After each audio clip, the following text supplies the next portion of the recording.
me now is John Brink, President and CEO of the Brink Group of companies, focusing primarily on lumber manufacturing and warehousing, as well as logistics. Good morning. So glad that you could be with us.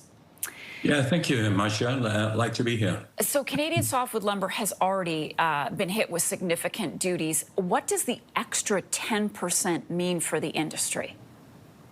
Well, it was already bad at 35% duties, obviously, and as of today, 12:01 this morning, actually, there is another 10% on top of the 35%, which brings us to 45.14%, which is devastation on top of already a bad situation. So I believe today a lot of operators, both primary manufacturers and secondary manufacturers, Brink is a secondary manufacturer, have been hit with these duties, and that makes it, for all intents and purposes, not viable to operate in today's market conditions, which are not very good either in the United States at this point. So it puts us in a very, very bad situation.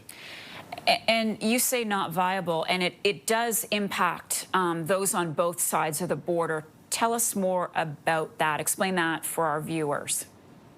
Well, first and foremost here is that, the cost already is high. A lot of people have lost their jobs. Nearly 50% of all the sawmills in British Columbia and in other places have shut down or are on layoffs. So it is not very, very constructive. The other reality is obviously that United States interest rates are very, very high, mortgages are high, and the housing starts of new constructed single houses, which usually is measured at 1.5 million houses annually, is probably somewhere around half of that. If it ever comes to the point where it is back to a sense of normal, the U.S. can simply not produce sufficient volumes of lumber to supply their housing requirements, and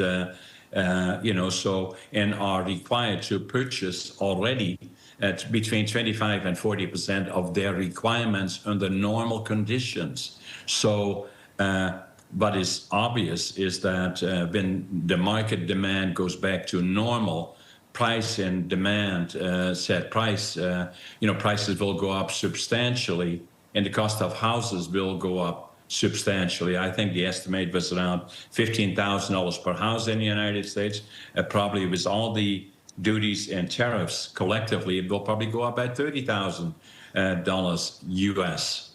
annually. So that's kind of, it's bad for both sides of the border. Yeah, indeed. John, so just a quick note to wrap up. How have you been adapting? What have you heard from your colleagues about how they are adapting? Well, everybody is looking at their operations more than anything right now. How much are they prepared to lose? Because even at 35% and less than that, the market has been a challenge. There are no operations that I know of before were making any money. For Brink, as an example, we used to employ 400 people. Now we are less than 100. That was before the 45% duties, and are looking at the operations as where do we go from here, and can we continue to operate it under these circumstances? And the answer in a lot of cases will be no. There will be more shuts, there will be more closures across Canada, both for primary and secondary manufacturing. Add to that, that is on the duty side. Add to that the tariff on furniture and